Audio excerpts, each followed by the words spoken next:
वीरयन्ताम्। ॐ अग्नेनय सुपथाराय अस्मान्। ॐ अग्नेनय सुपथाराय अस्मान् विश्वानि देव वयुनानि विद्वान् युयोध्यस्मज्जुहुराणमेनो भूयिष्ठान्ते नम मुक्तिं विधेम। భూయిష్టాంతే నమ ముక్తిం విధేమ. మీ అందరికీ నమస్కారం. నేను మంత్రోచ్చారణ చేస్తూ చేతులు జోడించి నమస్కరించలేదు. కారణం ఏమిటంటే పరమేశ్వరునికి రూపం లేదు కనుక ఆయనకు చేతులు జోడించి నమస్కరించవలసిన అవసరం లేదు. అయితే ఎప్పుడైతే ఆయన మూర్తిని మనం దర్శిస్తామో అప్పుడు చేతులు జోడించి నమస్కరించవచ్చు. అందుకే మంత్రోచ్చారణ సందర్భంగా నేను చేతులు జోడించి నమస్కరించలేదు. చాలా సంతోషం. ఇప్పుడు బహుశా ఒక 40-50 ఏళ్ళ క్రితం 40-50 ఏళ్ళ క్రితం కావచ్చు.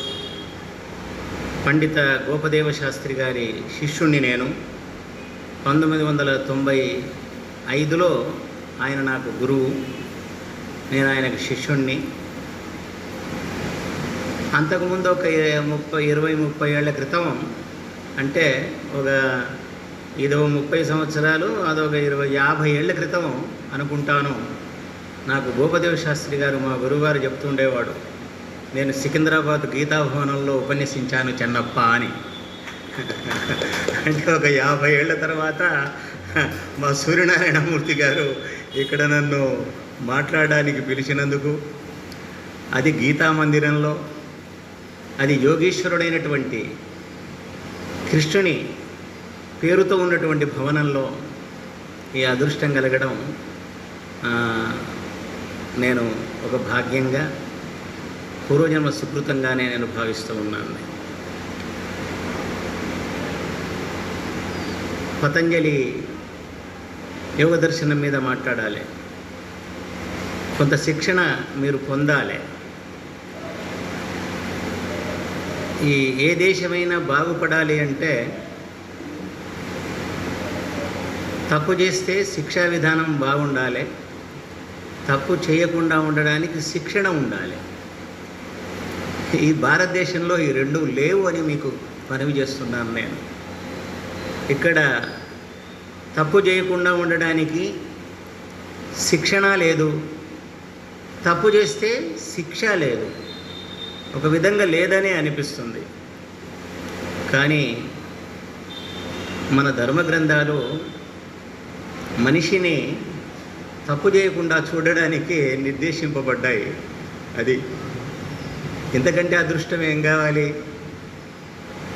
తల్లి, తండ్రి, గురువు, వేదం మనల్ని మంచి మార్గంలో నడిపించడానికే ఉన్నాయి.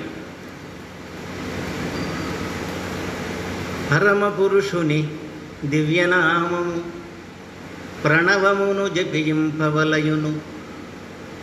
పరమ పురుషుని దివ్యనామము ప్రణవమును జపింపవలయును. మనిషి జీవిత కాలమంతా మంచి పనులే చేయవలయును. ఇది నేను నేర్చుకున్నాను మా గురువుగారి ద్వారా. మంచి పనులు చేయాలి, ప్రణవ జపం చేయాలి అని.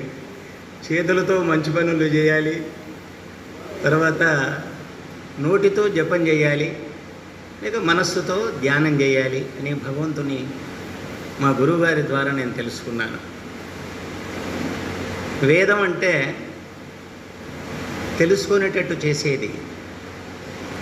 ఉపనిషత్తు అంటే దేన్ని మనం తెలుసుకుంటామో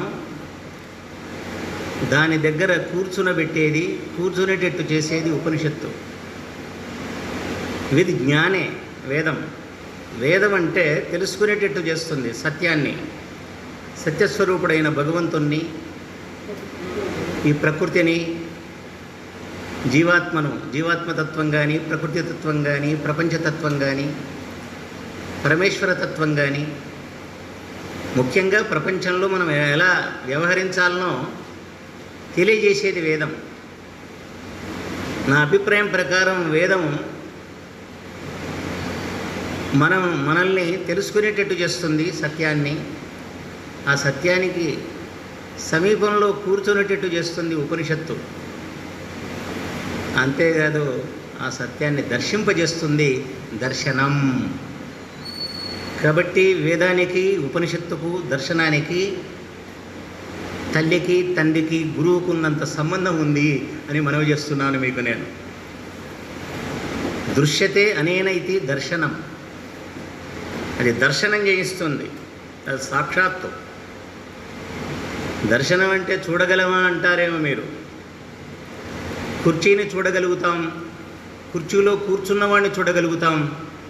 కుర్చీని తయారు చేసిన వాడు అక్కడ లేడు కదా, ఎలా చూడగలుగుతాం? దీన్ని అనుమాన ప్రమాణం అంటారు. కుర్చీ ఉంది, కుర్చీలో కూర్చున్నవాడు ఉన్నాడు.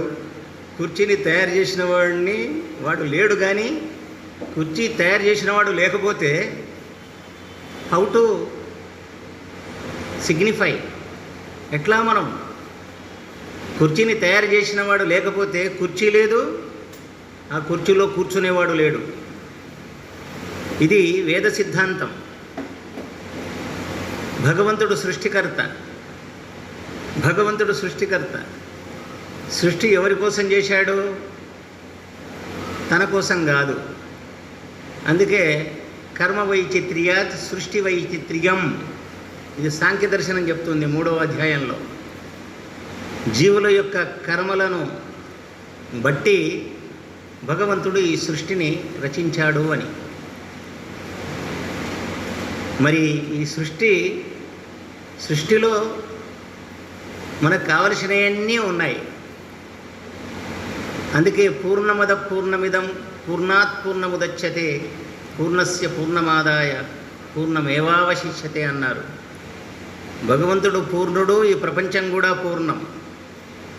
కాబట్టి ఈ పూర్ణమైన సృష్టిని ఉపయోగించుకుంటూ మనం అపూర్ణులుగా మిగిలిపోతున్నాం. మనం ఏ సుఖదుఖాలను అనుభవిస్తున్న మనం ఉన్నామో ఈ సుఖదుఖాలకు అతీతంగా మెలగవలసినటువంటి స్థితి కూడా ఉంది. అందుకే దర్శనాలు మనకు ఏది సత్యమో, ఏది తెలుసుకుంటే అంతా తెలుస్తుందో దాన్ని తెలియజేసే ప్రయత్నం చేశారు. ఏది తెలుసుకుంటే అంతా తెలుస్తుందో దాన్ని తెలుసుకునే ప్రయత్నం దర్శనకారులు చేశారు. అంతా తెలుసుకున్న తర్వాత ఏది తెలుసుకోవాలనో అది తెలుసుకోవడానికి మన జీవితం సరిపోదు, మన శక్తి సరిపోదు. ఏది తెలుసుకుంటే అంతా తెలుస్తుందో దాన్ని తెలుసుకునే ప్రయత్నాన్ని దర్శనకారులు చేశారు. మరి అందుకే ఈ పతంజలి గురించి ఎవరు రాశారో ఒక శ్లోకం మాత్రం లోకంలో చాలా ప్రసిద్ధమైంది. యోగేన చిత్తస్య పదేన వాచ్యాం మలం శరీరస్య చ వైద్యకేన యో అపాకరోత్తం ప్రవరం మునీనాం పాతంజలిం ప్రాంజలి దాసతోస్మి. పతంజలి చేసిన 3 పనులు చాలా గొప్పవి. ఆయన ఆయుర్వేద గ్రంథానికి భాష్యం రాశాడు. అంటే శరీరానికి వైద్యం చేశాడనమాట. శరీరాన్ని ఆరోగ్యంగా ఉంచడానికి ప్రయత్నం చేశాడు. పాణిని అష్టాధ్యాయి వ్యాకరణానికి ఆయన మహాభాష్యం రాశాడు. దాని ద్వారా వాక్కును శుద్ధి చేశాడు. తర్వాత ఏం చేసినాడు? ఆయన యోగ దర్శనం రచించాడు. దీని ద్వారా మన బుద్ధిని, మనస్సును పరిశుద్ధం చేశాడు. అంటే ఏ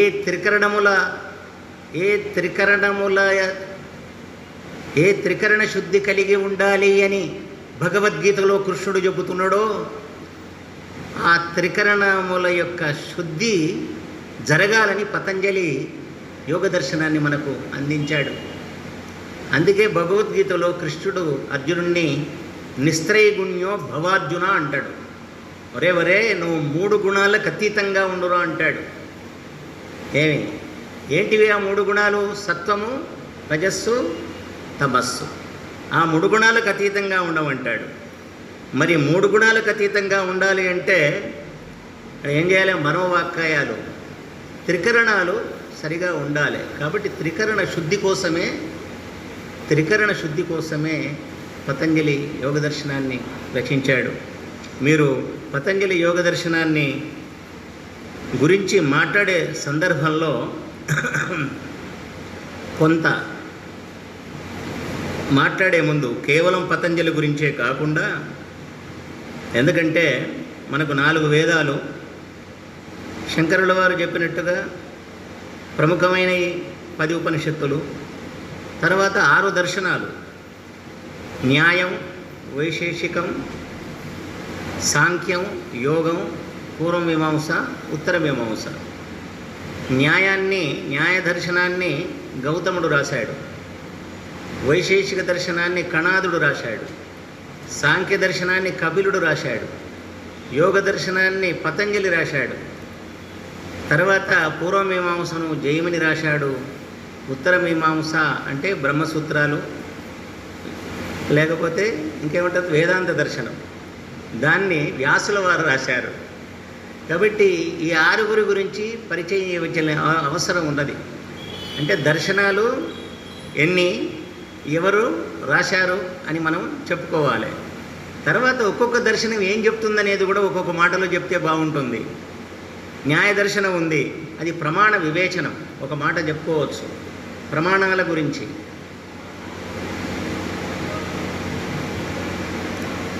మామూలుగా లక్షణ ప్రమాణాభ్యాం వస్తు సిద్ధి అని ఒక సూత్రం. లక్షణం ఉండాలి, ప్రమాణం ఉండాలి, అప్పుడే వస్తువు లోకంలో అది మనకు సిద్ధిస్తుంది, దొరుకుతుంది. అది దాన్ని మనం గుర్తుపట్టగలం మనం. అయితే ఇక్కడ ఒక మాట చెప్పాలి. న్యాయదర్శనకారుడు గౌతముడు న్యాయ దర్శనంలో 4 ప్రమాణాలు చెప్పాడు. ప్రత్యక్ష ప్రమాణము, తర్వాత అనుమాన ప్రమాణము, ప్రత్యక్ష ప్రమాణము, అనుమాన ప్రమాణము, తర్వాత శబ్ద ప్రమాణము, తర్వాత ఇంకేమిటండి ఇంకో ప్రమాణం?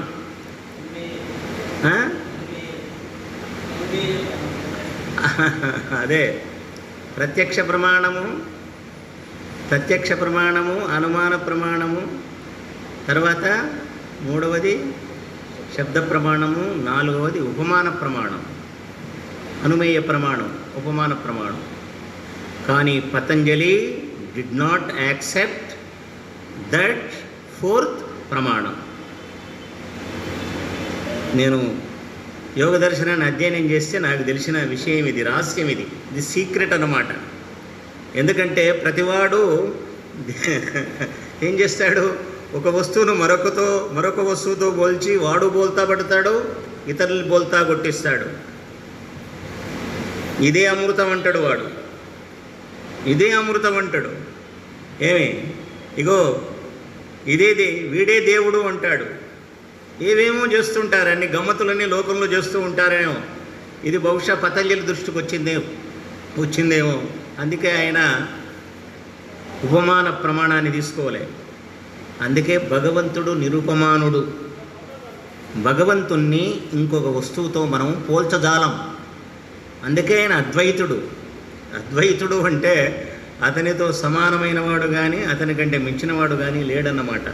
అది న్యాయదర్శనం, ప్రమాణ వివేచనం. వైశేషికం పదార్థ స్వరూపం. షట్పదార్థాలు, 6 పదార్థాలు ఉన్నాయి అందులో. ద్రవ్యము, గుణము, కర్మ, సామాన్యం, సమవాయం, విశేషం. పదార్థ వివేచనం. తర్వాత సాంఖ్య దర్శనం, ప్రకృతి పురుష వివేకం. అంటే ప్రకృతి అంటే ఏమిటి? పురుష శబ్దానికి రెండు అర్థాలు. ఏమిటి? పురుషుడు అంటే ఇక్కడ జీవాత్మ అవుతాడు, పరమపురుషుడు అంటే భగవంతుడు అవుతాడు ఇక్కడ. కాబట్టి ప్రకృతికి, జీవాత్మకు, పరమేశ్వరునికి ఉన్నటువంటి సంబంధం ఏమిటి, ఆ మూడింటికి ఉన్నటువంటి తేడా ఏమిటి చెప్పేది సాంఖ్య దర్శనం. అందుకే సాంఖ్య దర్శనము థియరీ, యోగ దర్శనం ప్రాక్టికల్. యోగ దర్శనం చదవకుండా, అది సాంఖ్య దర్శనం చదవకుండా యోగ దర్శనం దగ్గరికి వెళితే మీకు ఏమీ తెలియదు, ఏమి చేయజాలరు మీరు. కాబట్టి మీరు సాంఖ్య దర్శనాన్ని మొట్టమొదలు చదవలసిన అవసరం ఉంది. తర్వాత పూర్వమీమాంసలో వేదమంత్రాలను ఎట్లా మనం ఆ పనుల్లో ఉపయోగించుకోవాలనో జైమిని చెప్పినాడు. తర్వాత ఉత్తర మీమాంసలో ముఖ్యంగా బ్రహ్మస్వరూపం చెప్పబడి ఉంది. ఇవి 6 అంశాలు ముఖ్యంగా ఇందులో మనకు కనిపిస్తాయి. మనకు యోగ దర్శనం 4 అధ్యాయాల్లో ఉంది. 4 అధ్యాయాలు ఏమి అంటే 4 భాగాలు అన్నమాట. 1 సమాధి పాదం, 2 సాధన పాదం, 3 విభూతి పాదం, 4 కైవల్య పాదం. మొత్తం 195 సూత్రాలు ఉన్నాయి. ఇట్లా పరిచయం చేయాలి వాళ్లకు మొదలు. అందుకే చెప్తున్నా, మీకు కూడా తెలియని వాళ్ళు ఉన్నారు కదా అని నేను పరిచయం చేస్తున్నాను. నేను లోపలికి పోవడానికంటే ముందు ఇందులో సమాధి పాదంలో 51 సూత్రాలు ఉన్నాయి, సాధన పాదంలో 55 సూత్రాలు ఉన్నాయి, విభూతి పాదంలో మళ్ళీ 55 సూత్రాలు ఉన్నాయి, కైవల్య పాదంలో 34 సూత్రాలు ఉన్నాయి. ఈ మొత్తం కూడా ఇందులో ముఖ్యంగా మనకు సమాధి పాదంలో ఏమిటి విషయాలు? సమాధి పాదంలో మొట్టమొదటి సూత్రం అత యోగానుశాసనం. ఇది అన్ని పుస్తకాల్లో ఉండే పదమే. 2వ సూత్రం యోగశ్చిత్తవృత్తి నిరోధ. మొదలే చెప్పాడు, యోగం అంటే చిత్తవృత్తుల్ని నిరోధించుకొనుట అని చెప్పాడు. దీన్ని బాగా అవగాహన చేసుకుంటే మనం యోగం దగ్గరికి వెళ్ళగలం. ఇప్పుడు యోగాసనాలకే పరిమితమైపోయాం మనం. అష్టాంగ యోగంలో ఆసనం అనేది ఒకటి మాత్రమే. ఎవరైతే మేము యోగా మాస్టర్లము, యోగా టీచర్లము, మేము యోగము నేర్పుతామని చెబుతున్నారో వాళ్లకు తెలిసిన విద్య ఒకటి మాత్రమే. ఇంతెందుకు, పత్రి మహాశయునికి తెలిసిన విద్య కూడా ఒకటే. అది కూడా సమగ్రం కాదు నా దృష్టిలో.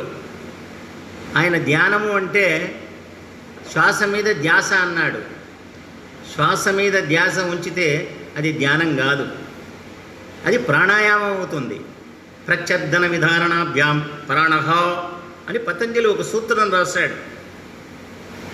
ఒక్కొక్క అంగాన్ని ఆయన మనకు చాలా చక్కగా చెప్పాడు. 195 సూత్రాల్లో అష్టాంగ యోగం 8 అంగాలు. యోగానికి 8 అంగాలు ఉన్నాయి. అష్టదళ పద్మం, అది అష్టదళ పద్మం అన్నమాట. మొదటి నుంచి చివరి దాకా రావాలి వాడు. అతడు యోగి కావాలంటే యమనియమాల నుంచి రావాలి, తప్పదది. మరి ఇక్కడ మనమేమనుకుంటున్నాం, చాలామంది యోగాసనాలే యోగం అనుకుంటున్నాం. ఆసనం అనేది స్థిరం సుఖం ఆసనం అన్నాడు. నేను ఇప్పుడు స్థిరంగా కూర్చున్నాను అనుకోండి, ఒక దగ్గర, అది ఆసనం అవుతుంది, అంతవరకే. కానీ ఆసనం యోగం అవుతుందా? కాదు, యోగంలో ఒక భాగం అవుతుంది. ఎందుకంటే నీ శరీరం స్థిరంగా ఉంటే నీ మనస్సు కూడా స్థిరంగా ఉంటుంది. నీ మనస్సు స్థిరంగా ఉంటే నీ ఆత్మ కూడా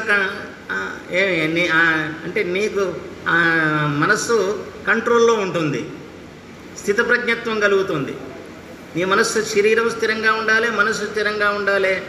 ఆత్మలో ఏ విచారాలు ఉండకూడదు. కాబట్టి ఆసనము దేనికి ఉపయోగపడుతుందో యోగానికి ఉపయోగపడుతుంది. ఆసనం ఒకటంతే, ఇబ్బంది ఏం లేదు. మరి ఇందులో ముఖ్యంగా నేను ఈ 8 ఏవైతే ఉన్నాయో వీటి గురించి 8 అంగాలు, ఇవి చాలా ముఖ్యమైనటువంటివి. అవి రాసుకోవాలి, మీరు తెలుసుకోవాలి. 1 యమములు. అష్టాంగ 8 యోగానికి 8 అంగాలు ఉన్నాయి. 1 యమములు, యమ. తర్వాత 2వది నియమం, యమములు నియమములు. 2వది యమ నియమ. తర్వాత 3వది ఆసనం, 4వది ప్రాణాయామం, 5వది ప్రత్యాహారం, 6వది ధారణ, 7వది ధ్యానం, 8వది సమాధి. వ్యాసుల వారు ఏం చేశారంటే యోగానికి సమాధి అని పేరు పెట్టాడు. సమాధి అన్నా యోగం అన్నా ఒకటే. అందుకే ఆయన మొట్టమొదటి 195 సూత్రాల్లో మొట్టమొదటి సూత్రంలోనే ఆయన యోగ చిత్తవృత్తి నిరోధ అన్నాడు. ఎవడు సమాధిని పొందాలనుకుంటాడో వాడు చిత్తవృత్తుల్ని నిరోధించుకోవాలే అని చెప్పేశాడు. ఆ చిత్తవృత్తులు ఏంటివి అంటే ఓ మాట చెప్తాను. అష్టాంగ యోగం కంటే ముందు ప్రమాణము, విపర్యయము, వికల్పము, నిద్ర, స్మృతి. ఈ ఆసనానికి ఏమైనా సంబంధం ఉన్నాయా? యోగాసనాలకు దీనికి ఏమైనా సంబంధం ఉన్నాయా?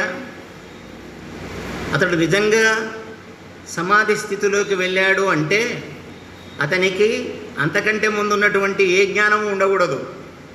ఏ ప్రమాణం ద్వారా పొందిన జ్ఞానం ఉందో ఆ జ్ఞానం అంతా శూన్యమైపోవాలి.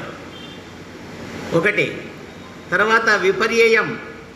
విపర్యయం అంటే ఒకదాన్ని మరొకదానిగా భావించే అజ్ఞానం లేకుండా పోవాలి. తర్వాత వికల్పం. వికల్పం అంటే కల్పం లేనిదాన్ని కల్పించుకోవడం, ఉన్నదాన్ని లేకుండా చేసుకోవడం. ఏదైతే ఉందో ఆ వికల్ప జ్ఞానం ఉండకూడదు. చూడండి, మనం పుస్తకాలు చదివితే మనకు ప్రామాణిక జ్ఞానం, ప్రామాణిక శబ్దాన్ని బట్టే తెలుస్తుంది. వేదాలు ప్రామాణికం, పాఠ్య గ్రంథాలు మనకు ప్రామాణికం. యోగికి ఈ ప్రామాణిక జ్ఞానం కూడా ఉండదు. ఏది కూడా వేద జ్ఞానం కూడా ఉండదు. అందుకే దృష్టానుశ్రవిక విషయ వితృష్ణస్య వైరాగ్య సంజ్ఞ అంటాడు ఆయన. వశీకార సంజ్ఞ వైరాగ్యం అంటాడు. అది మామూలు విషయం కాదు, దాని గురించి చెప్తాను నేను. కాబట్టి నీకు ప్రమాణపూర్వకంగా ఏ జ్ఞానాన్ని నేను ఇంత గొప్పవాడిని, నేను ప్రధానిని, పనికిరావు. ముఖ్యమంత్రిని, పనికిరావు. నేను ఆచార్యుని, పనికిరావు. నీవు పొందిన ప్రామాణిక జ్ఞానమంతా శూన్యమైపోవాలి, నిరోధింపబడాలి, లేకుండా చేసుకోవాలి. విపర్య జ్ఞానం ఉండకూడదు. ఒకదాన్ని మరొకదానిగా, తాడును పాముగా, పామును తాముడుగా భావించడానికి వీల్లేదు. మట్టిని బంగారంగా ఇట్లా భావించడానికి వీల్లేదు. వికల్ప జ్ఞానం ఉండకూడదు. లేనిదాన్ని ఉన్నట్లుగా, ఉన్నది లేనట్లుగా భావించే జ్ఞానం ఉండకూడదు. తర్వాత నిద్ర ఉండకూడదు. నిద్రపోతే అది యోగం కాదు. నిద్రపోతే యోగం కాదు. స్మృతి కూడా ఉండకూడదు. స్మృతులు చాలా భయంకరమైనవి, ఎక్కడెక్కడికో వస్తుంటాయి మనకది. అందుకే నేనేం చేశానంటే 400 పదాల్లో వారు అన్నట్టుగా 400 నామములతో ఒక ధ్యానమంత్రం తయారు చేశాను.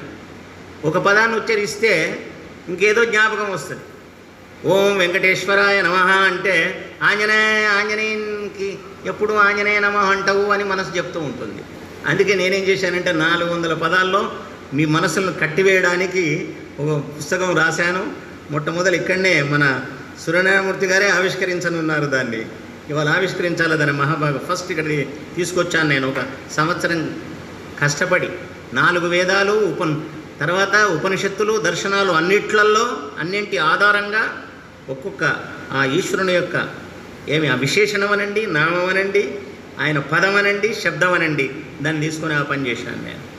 కాబట్టి యోగంలో అందుకే యోగము చిత్తవృత్తులను పూర్తిగా నిరోధించుకుంటే అది యోగం అవుతుంది. ఏది ఉండకూడదు అందులోపల. ధ్యానంలో ఏముంటుంది? ధ్యానంలో అది ఉంటుంది. ఏ వస్తువును మనం ధ్యానిస్తున్నామో ధ్యానంలో అది ఉంటుంది. కానీ సమాధి స్థితిలో ఏమీ ఉండదు. ఏమండి, చిత్తవృత్తులన్నిటిని కూడా నిరోధించుకోవాలి, చిత్తంలో ఉన్నటువంటి వాటిని అన్నిటి కూడా. మళ్ళీ అక్కడ సమాధిలో ఎవడుంటాడు, ఎవనితో కలిసి ఉంటాడు, వాడు ఒక్కడే ఉంటాడా? శంకరుల వారు ఏం చేశారంటే భగవంతుడు ఒక్కడే ఉన్నాడు, మిగతావాడు ఎవడు లేడు పో అన్నాడు. ఎవడన్నా జీవుడు ఉంటే మాయ గమ్మింది కాబట్టి అన్నాడు. కానీ యోగ దర్శన ప్రకారం చూస్తే శంకరుని వాదం కూడా నిలబడదు. ఎందుకంటే తదా ద్రష్టు తదా ద్రష్టు ఆ సూత్రం ఏంటది?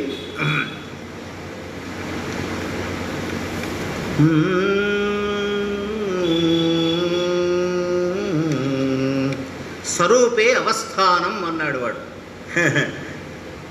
ఇది బాగా ముఖ్యమైంది. చిత్తవృత్తులను నిరోధించుకుంటే యోగం అని చెప్పాడు. ఆ సమాధి స్థితి, యోగం అంటే సమాధి, ఆ సమాధిలో ఉన్నప్పుడు మనం ఎక్కడుంటాము? మనం తదా అప్పుడు ద్రష్టు అంటే జీవాత్మ స్వరూపే అవస్థానం, తన స్వరూపంలో ఉంటాడు అన్నాడు వాడు. అంటే తన స్వరూపంలో తాను ఉండాలి, అంతేకాదు పరమాత్మ యొక్క స్వరూపంలో కూడా తాను ఉండాలి. అంటే తన జ్ఞానంలో, తన స్వస్వరూప జ్ఞానంలో ఉండాలి, ఈశ్వరుని యొక్క జ్ఞానంలో ఉండాలి, మొత్తం మీద జ్ఞానంలో ఉండాలి, అంతే. అది యోగం అంటే. అయితే ఈ యోగం గురించి మనం చెప్పుకున్నప్పుడు 8 అంగాలు పూర్తిగా మనం చెప్పుకోవలసిన అవసరం ఉంది. ఎవరికైనా మనం చెప్పవలసి వచ్చినప్పుడు యమములు అన్నారు. ఏమండి యమములు ఏవేవి? యమములు 5 యమములు: అహింస, సత్యం, అస్థేయం, బ్రహ్మచర్యం, అపరిగ్రహం. మా గురుగారు గోపదేవ్ గారు అంటుండేవాడు, హింస చేసేవాడు, హింస అంటే ఏమిటి? సర్వభూతానాం ఏమండి సర్వదా అనవిద్రోహ ఇది అహింస. అది ఏ ప్రాణికి కానీ ఎప్పుడు కానీ గింత కూడా అపకారం చేయకుండా ఉండడమే అహింస. నీవు అహింసాపరుడివి కాకపోతే యోగివి కాదాలవు. అందుకే బుద్ధుడు ఏం చేశాడు? ఇది ఎక్కడి పంచాయతీరా అని వాడు ఏం చేశాడు? మూతం బళ్ళిపోయాడు, వెళ్ళేసేసాడు. అది వేరు. బుద్ధుణ్ణి బుద్ధుడే తయారు చేసుకున్నాడు, కానీ అర్జునుడిని కృష్ణుడు తయారు చేశాడు. మామూలు విషయం కాదు. బాగా స్టడీ చేయవలసినటువంటి అవసరం ఉంది. బుద్ధుడు ఎందుకు అలా మారిపోయాడు? తనకు తానుగా. కృష్ణుని వల్ల అర్జునుడు ఎందుకు మారిపోయాడు? మనం తెలుసుకోవలసిన అవసరం ఉంది. కాబట్టి అహింస, యమనియమాలు అహింస ఒకటి, హింసాపరుడు కారాదు. అహింస, సత్యం, అబద్ధం చెప్పకూడదు. వాళ్ళు లేకపోతే యోగి కాదాలడు. యోగికున్న ధర్మాలు అన్నమాట. యమనియమాల్లో యమములు నేను చెప్పేవి. వాడు అహింసాపరుడు కావాలి, తర్వాత సత్యవంతుడు కావాలి. అహింస, అస్థేయం, దొంగగారాదు. దొంగగారాదు.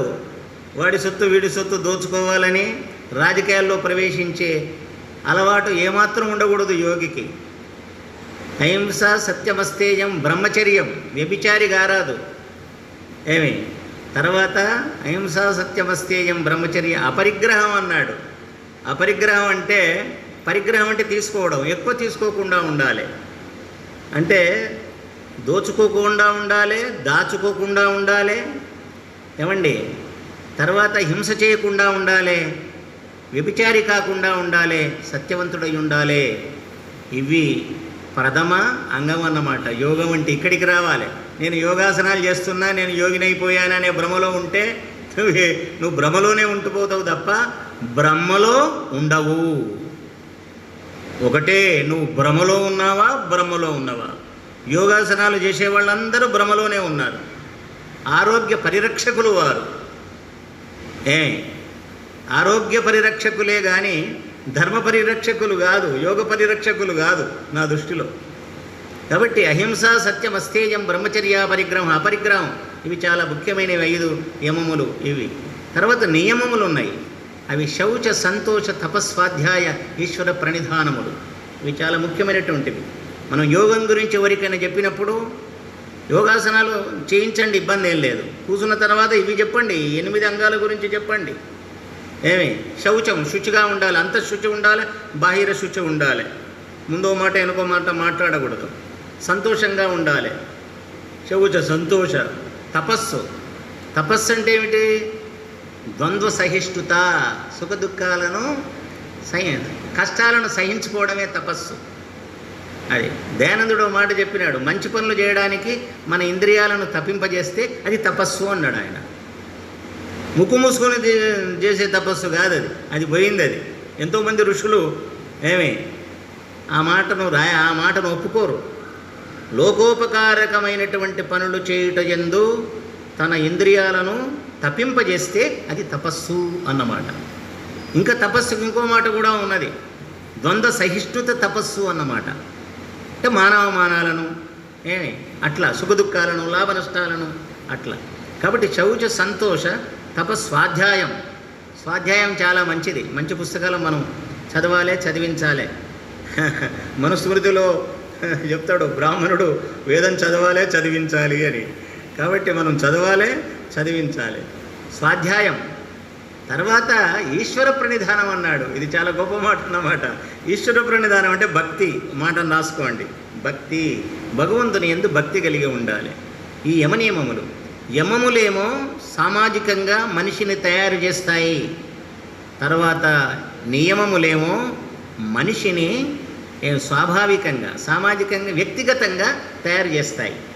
వ్యక్తిగతంగా మనిషి తయారు కావడానికి నియమములు ఉపయోగపడతాయి. సామాజికంగా మానవుడు తయారు కావడానికి యమములు ఉపయోగపడతాయి.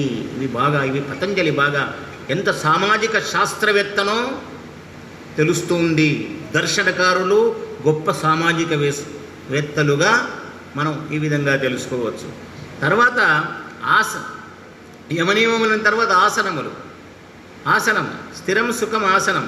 ఎందుకంటే యోగి స్థిరంగా కూర్చోవాలి. అది సుఖం అనుకోవాలి. అప్పుడే అతని ధ్యానం బాగా కుదురుతుంది. కాబట్టి యమనియమాలు ఎవరైతే పాటిస్తారో వాళ్లకు మంచి ఆసనం లభిస్తుంది. ఆ తర్వాత ఆసనం తర్వాత ఏమిటంటే ప్రాణాయామం. ఇది చాలా ముఖ్యమైంది. మా గురువుగారు గోపదేవ్ గారు 70 ఏళ్ళు ప్రాణాయామం చేసిండు. ఆయన చెప్పిండు నాకు. దాన్ని రేచకం కానీ, కుంభకం కానీ, తర్వాత బాహ్య కుంభకం కానీ, అంతఃకుంభకం కానీ, ఇవి పద్ధతులు ఉన్నాయి. ఇవన్నీ మీరు భస్త్రికా ప్రాణాయామం చాలా మంచిదని చెప్తారు. కాబట్టి ఆసనం తర్వాత ప్రాణాయామం చాలా ముఖ్యమైనటువంటిది. కేవలం ప్రాణం మీద ధ్యాస ఉంచినంత మాత్రాన కుదరదు. ప్రాణాన్ని బయట నిలపాలి. ఎంతసేపు నిలపాలి? గాలిని లోపలికి పీల్చి ఎంతసేపు నిలపాలి? విడిచిపెట్టిన తర్వాత దాన్ని ఎంతసేపు నిలపాలి? అసలు చాలా ఆశ్చర్యకరమైన విషయం ఏమిటి అంటే, మనకు మామూలుగా అంతఃకుంభకం లోపటికి తీసుకొని నిలబెడతాం, అది అంతఃకుంభకం.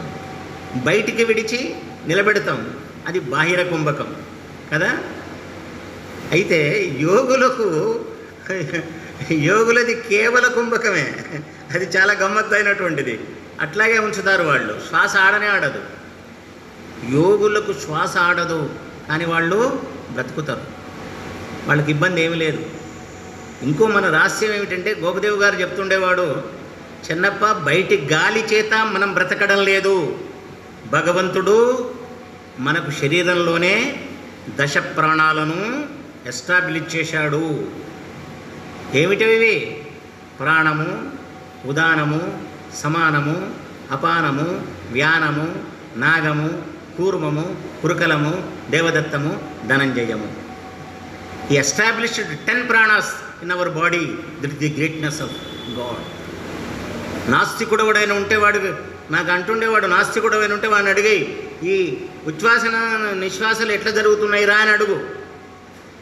కళ్ళకు అద్దాలు పెట్టుకుంటే కళ్ళద్దాలు వస్తాయి, చేతికి వాచి పెట్టుకుంటే చేతికి వాచి వస్తుంది, చెప్పులు తొడుకుంటే చెప్పులు వస్తాయి, అన్నం వండుకుంటే అన్నం వస్తుంది.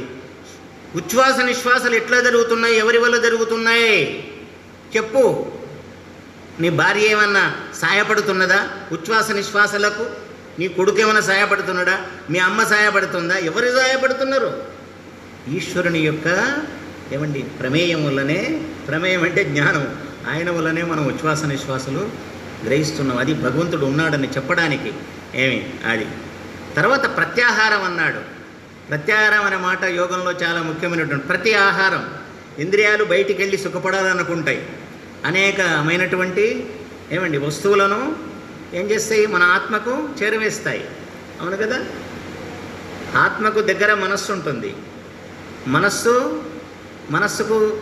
మనస్సు శరీరం అంతటా ఉంటుంది. కాబట్టి ఆత్మతో మనస్సు అటాచ్ అయి ఉంటుంది. మనస్సుతో ఇంద్రియాలు అటాచ్ అయి ఉంటాయి. ఇంద్రియాలతో విషయములు అటాచ్ అయి ఉంటాయి. ఇంద్రియ విషయములు అంటే, ఇంద్రియములు అంటే తెలుసు కదా. ఇంద్రియములు ఏంటివి? కన్ను, చెవి, ముక్కు ఇవన్నమాట. రసనేంద్రియము, త్వగింద్రియము, ఇవి 5 పంచ జ్ఞానేంద్రియాలు. అవి గుర్తుపెట్టుకోండి. తర్వాత వాటి విషయములేంటివి? శబ్దస్పర్శ రూపరసగంధములు. అంటే ఆత్మతో మనస్సుకు అటాచ్మెంట్ ఉంది. మనస్సుతో ఇంద్రియాలకు అటాచ్మెంట్ ఉంటుంది, ఇంద్రియాలతో విషయాలకు అటాచ్మెంట్ ఉంటుంది. ఇది ఎప్పుడూ జరుగుతూనే ఉంటుంది. కానీ వీడు బుద్ధి కలిగిన యోగి ఏం చేయాలి అంటే ఈ విషయముల నుండి ఏం చేయాలి? ఇంద్రియాలను మరల్చాలి. ఇంద్రియముల నుంచి మనస్సును మరల్చాలి. మనస్సు నుంచి తనను తాను మరల్చుకోవాలి. ఎవరికి అటాచ్ అయిపోవాలి? భగవంతునికి అటాచ్ అయిపోవాలి. అదే యోగము. మీకు అర్థమైందనుకుంటాను నేను. అటాచ్మెంట్ అండ్ డిటాచ్మెంట్ అన్నమాట. ప్రత్యాహారం అంటే ఏ ఇంద్రియాలు బయటికి వెళ్ళి ఆడంగపోతే బజ్జీలు, నేను మన ఏదో గప్చుప్పుల కథ రాశాను నేను నిన్న మొన్ననే. మా ఫ్రెండ్ ఏదో గప్చుప్పులు తిందామంటే బయట రోడ్డు మీద నిలబడి గప్చుప్పులు ఇద్దరం తిన్నాం. ఓ పిల్లవాడు చూసిండు, కాలేజీ ముందర తిన్నాం మేము. మర్నాడు ఏదో పిల్లలు అల్లరి చేస్తుంటే క్లాసులో నేను గప్చుప్ అన్నాను. పిల్లవాడు లేచి, సార్ నిన్న గప్చుప్పులు ఎలా ఉన్నాయి సార్ అని అడిగిండు వాడు నన్ను. అట్టన్నమాట. అయితే ఇంద్రియాలు ఎప్పుడు కూడా విషయముల వెంట పరిగెత్తుతూ ఉంటాయి. ప్రత్యాహారం అంటే ఇంద్రియాలను బయటి సుఖాన్ని పొందడకుండా ఇంద్రియాలను మనస్సులో కట్టివేయడం, అది ప్రత్యాహారం అన్నమాట. ఇది చాలా ముఖ్యమైనది. అష్టాంగ యోగంలో ప్రత్యాహారం, ప్రతి ఆహారం దానికి మనస్సునే ఆహారంగా పెట్టాలి అంతే.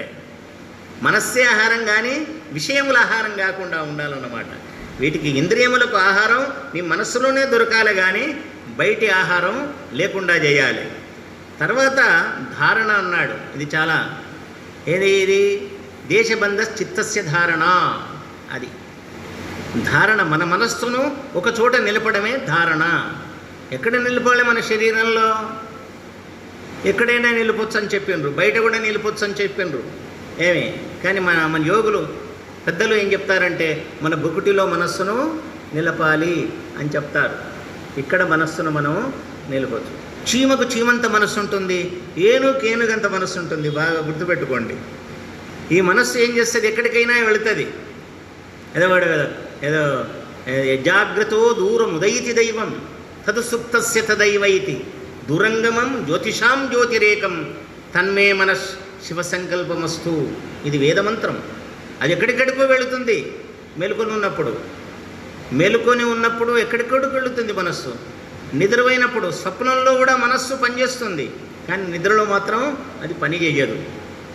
ఏ నిద్రలో ఏ మనస్సు పని చేయకుండా ఉంటే భగవంతునితో కలిసి ఆనందాన్ని పొందుతామో ఆ మనం సమాధి స్థితిలో ఈ మనస్సును లేకుండా చేసుకోవాలి. చిత్తవృత్తులను నిరోధించుకుంటే యోగం అన్నారు, కానీ చిత్తవృత్తులనే కాదు చిత్తాన్ని కూడా నిరోధించుకోవాలి అనేది నా యొక్క అభిప్రాయం. ఇది పూర్తి చేస్తాను నేను. తర్వాత ధారణ అంటే ఇక్కడ నిలుపుకోవచ్చు మనం ధారణ మన మనస్సును. లేకపోతే కంఠబిలంలో కూడా మనస్సును నిలుపుకోవచ్చు. తర్వాత హృదయంలో నిలుపుకోవచ్చు. తర్వాత నాభిలో నిలుపుకోవచ్చు. ఇవి స్థానాలు అన్నమాట. ఈ స్థానముల యందు మన మనస్సును కేంద్రీకరించుకొని భగవంతుని మనం ధ్యానించాలి. ఇక్కడ ధ్యానం తర్వాత 7వది ధ్యానము అన్నాడు. దీని గురించి నేను రాశాను ఆ పుస్తకంలో. ఒక 20 పేజీలు రాశాను ధ్యానం అంటే ఏమిటి అని. చదవచ్చు, మీకు అందరికీ పుస్తకాలు అందజేస్తాను నేను. ధ్యానం అంటే తత్ర ప్రత్యేకతానత ధ్యానం. ఆ మనస్సులో జ్ఞానం అనేది ఏ వస్తువును నువ్వు ఆరాధిస్తున్నావో అర్చిస్తున్నావో అది దేన్ని ప్రసన్నం చేసుకోవాలనుకుంటున్నావో దానికి సంబంధించినటువంటి జ్ఞానం ప్రవాహ రూపంలో ఉంటే దానికి ధ్యానం అని పేరు. ధ్యానం చేసేవాడిని ధ్యాత అంటారు. ఆ ధ్యానానికి వస్తువైన వాడిని ధ్యేయము అంటారు. ఆ ధ్యానం చేయడానికి ఉపయోగపడే జ్ఞానాన్ని ధ్యానము అంటారు. ఇక్కడ 3 ఉన్నాయి. ధ్యేయము ఉన్నది, ధ్యాత ఉన్నాడు, ధ్యానము ఉన్నది. ధ్యానం చాలా ముఖ్యమైనటువంటిది అన్నమాట. ఏదో శ్వాస మీద ధ్యానం ఉంచడం కాదు. యోగశాస్త్రం ప్రకారం భగవంతుడు ఒక్కడే గనుక, సర్వేశ్వరుడు ఒక్కడే గనుక అతడు ఏమిటి చెప్పినాడు దేంట్లో? ఆ సర్వేశ్వరుడు ఎవరు?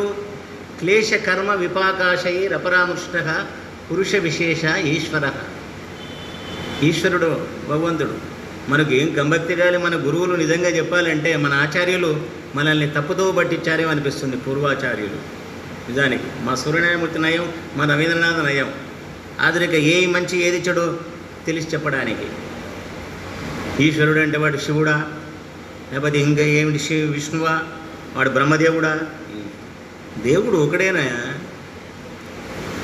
పండులోపల రసమునెవ్వడు నింపువాడో వాడు దేవుడు, పండులోపలి రసమునెవ్వడు జుర్రువాడో వాడు జీవుడు అన్నాను నేను. ఏం చేయాలి నేను? దేవుడు ఒకడే బాబు, ఒకడు. కఠోపనిషత్తు ఏం చెప్తుంది? ఏతదాలంబనం శ్రేష్ఠ, ఏతదాలంబనం పరం, ఏతదాలంబనం జ్ఞాత్వా బ్రహ్మలోకే మహీయతే. అసలు ఏమి తెలియకుండా, ఏమి లేకుండా భగవంతుడు ఒకడు. బాగా గుర్తుపెట్టుకోండి, పరమేశ్వరుడు ఒకడు, దేవుడు ఒకడు. అందరికి దేవుడు ఒకడే, అందరిలో ఉన్నవాడు. యస్తు సర్వాణి భూతాని ఆత్మన్నేవాను పశ్యతి సర్వభూతేషు చ ఆత్మానం తతో న విచికిత్సతి. ఇది వేదమంత్రం. అన్ని ప్రాణుల్లో దేవుడు ఉన్నాడు, దేవునిలో అన్ని ప్రాణులు ఉన్నాయి.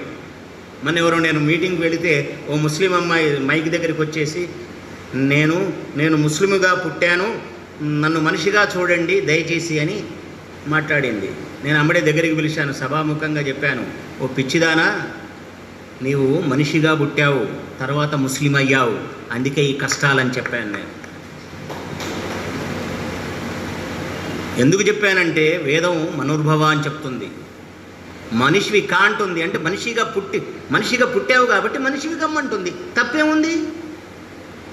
ఆవు అయినప్పుడు ఆవులాగా ఉండాలి, కుక్క అయినప్పుడు కుక్కలాగా ఉండాలి, పిల్లి అయినప్పుడు పిల్లిలాగా ఉండాలి, కానీ మనిషి అయినప్పుడు మనిషిలాగా ఉండాలి. ఉన్నాడా? లేడు. కానీ 4 వేదాలు చెప్పే గొప్ప మాట ఏమిటి అంటే మనోర్భవ అన్నమాట. మనిషివి కానీ వేదం చెబుతుంది. కాబట్టి ధ్యానం భగవంతుణ్ణి క్లేశకర్మ విపాకాశైరపరామృష్ట పురుష విశేషగా ఈశ్వర చెప్పినాడు. క్లేశములు అన్నాడు, అవిద్య, అస్మిత, రాగము, ద్వేషము, అభినివేశము, ఇవి కష్టాన్ని కలిగించేవి, భగవంతునికి లేవు. భగవంతుని లక్షణం పతంజలి చెప్పిండు. అవిద్య లేదు భగవంతుల్లో, అజ్ఞానం లేదు, మిథ్యాజ్ఞానం లేదు, విపరీత జ్ఞానం లేదు. ఇది తెలుసుకోవాలి తప్పకుండా. పతంజలి యోగ దర్శనం చదవండి తప్పకుండా. అది ఏంటో మళ్ళీ నేను ఒక 500 పేజీల్లో ఏదో 7వ తరగతి పిల్లవాడు నాకు కనిపించాడు, మనోడు. తెలుగు వస్తుందా, ఇంగ్లీష్ వస్తుందా నీకు? ఓయ్, తెలుగు చదివి నీకు వస్తుందా? నువ్వు అది మొట్టమొదలు నేను ఆ సభలోకి నేను పిలుస్తాను. నేను 7వ తరగతి తెలుగు వచ్చే పిల్లవాడు కూడా నా యోగ దర్శనాన్ని చదివి అర్థం చేసుకోవచ్చు. 500 పేజీల్లో నేను ప్రింట్ చేస్తున్న దేన్ని. ఒక 2-3 నెలల్లో ఆ పుస్తకం వస్తుంది. నాకు యోగం అంటే చాలా ఇష్టం కాబట్టి చెబుతున్నాను నేను. మరి అవిద్య, అస్మిత, రాగము, ద్వేషము, అభినివేశము లేనటువంటి వాడు, అతని పేరేమిటి? తస్య వాచకగా ప్రణవ, వాడి పేరు ఓంకారం. ఇంకేం చెప్పి తదర్థభావనం అన్నాడు. తజ్జప తదర్థభావనం అన్నాడు. పతంజలి చేసిన గొప్ప పని ఏమిటంటే ఎవడు భగవంతుడో ఆ భగవంతుని లక్షణం చెప్పినాడు. తర్వాత ఏం చేశాడు? భగవంతుని పేరు చెప్పాడు, ప్రణవం అంటే ఓంకారం అని చెప్పాడు. అంతేకాదు దాన్ని జపించమన్నాడు, తర్వాత దాన్ని అర్థభావన చేయమన్నాడు. ధ్యానానికి సమాధికి ఏమిటి భేదము అంటే నేను చెప్పగలను, భగవంతుణ్ణి వెదకడానికి ఉపయోగపడేది ధ్యానము, భగవంతుణ్ణి వెదకడానికి ఉపయోగపడేది ధ్యానము, పట్టుకోవడానికి ఉపయోగపడేది యోగము, పట్టుకోవడానికి ఉపయోగపడేది యోగము. యోగంలో పట్టుకుంటాం మనం, ఇందులో ధ్యానంలో అతన్ని వెతుకుతాం మనం. చాలా ముఖ్యమైనది. 3 విషయాలు ధ్యానంలో గమనించాలి. 1, ఓంకారాన్ని జపించాలి. నెంబర్ 2, దాని అర్థాన్ని భావన చేయాలి. ఓంకారం ఏం చేస్తుంది అంటే, నేను అప్పుడప్పుడు అంటుంటా, ఓంకారానికి దగ్గరగా ఉండండి, అహంకారానికి దూరంగా ఉండండి అని. అహంకారానికి దగ్గరగా ఉన్నవాళ్ళు భోగులు, ఓంకారానికి దగ్గరగా ఉన్నవాళ్ళు యోగులు. ఇది తేడా అన్నమాట. మరి ఇక్కడ 3 విషయాలు ధ్యానంలో గుర్తుపెట్టుకోవాలి. శబ్దాన్ని ఉచ్చరించాలి, భగవంతుని నామాన్ని ఉచ్చరించాలి. నెంబర్ 1, దాని అర్థాన్ని భావన చేయాలి. అంతేకాదు భక్తి కలిగి ఉండాలి. దాన్ని ఈశ్వర ప్రణిధానం. అందుకే తపస్వాధ్యాయ ఈశ్వర ప్రణిధానాన్ని ఏమండి ఇది క్రియాయోగ అంటాడు పతంజలి.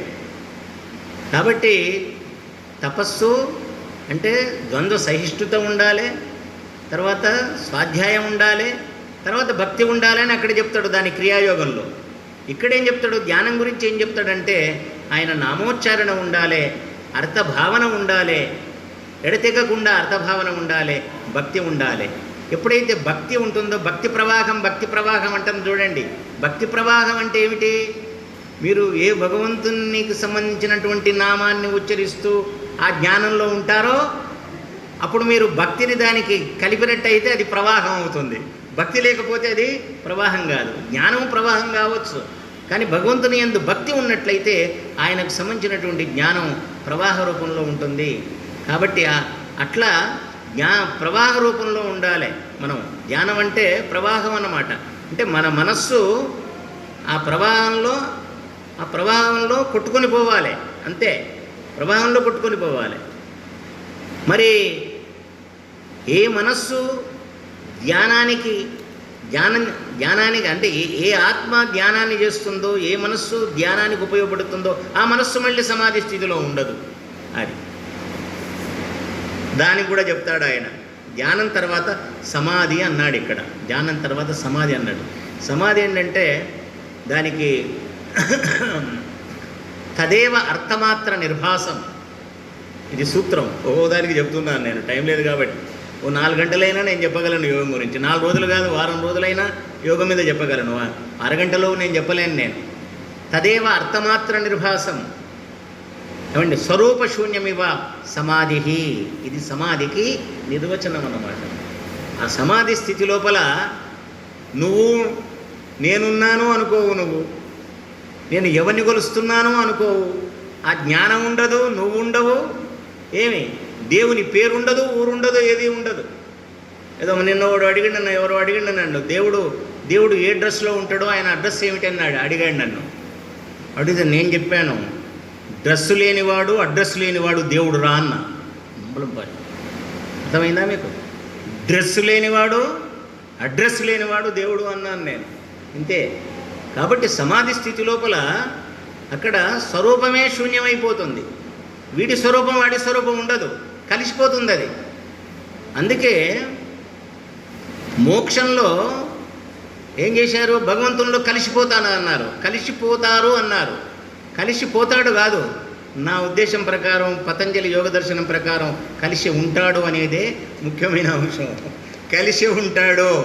ఈత కొట్టేవాడు ఈత కొడుతూ ఉన్నంతసేపు ఆనందాన్ని పొందినట్టుగా మోక్ష స్థితిలో ఉన్నవాడు మోక్షానందాన్ని పొందాలి అంటే కలిసి ఉండాలి, కానీ కలిసి పోవద్దు.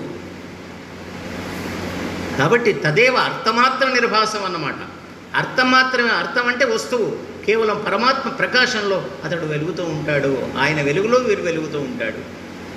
ఈ సమాధిని కూడా 2 పేర్లతో పిలుస్తారు, సంప్రజ్ఞాత సమాధి, అసంప్రజ్ఞాత సమాధి అని.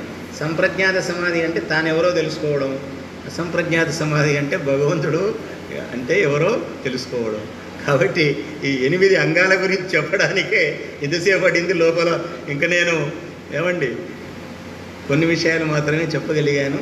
చాలా ఇది మీకు మళ్ళీ మీరు తెలుసుకోవచ్చు, నన్ను ఫోను ద్వారా తెలుసుకోవచ్చు, మా ఇంటికి వచ్చి తెలుసుకోవచ్చు, ఏమండి. లేకపోతే మీరు 4 ఉన్నట్టయితే వాళ్ళ దగ్గరకు వచ్చి నేను చెప్పగలను. నాకు చాలా ఇష్టమైనటువంటి సబ్జెక్ట్ ఇది, చాలా అద్భుతమైనటువంటిది. కేవలం ఆసనాలకే పరిమితమై ఆరోగ్య విషయంలోనే శ్రద్ధ తీసుకోవడం కాదు, పరమాత్మ సన్నిధికి చేరడానికి ఉపయోగపడేదే యోగం అనే విషయాన్ని చక్కగా మీరు గ్రహించాలని మనవి చేస్తూ, ఓం శాంతి శాంతి శాంతి.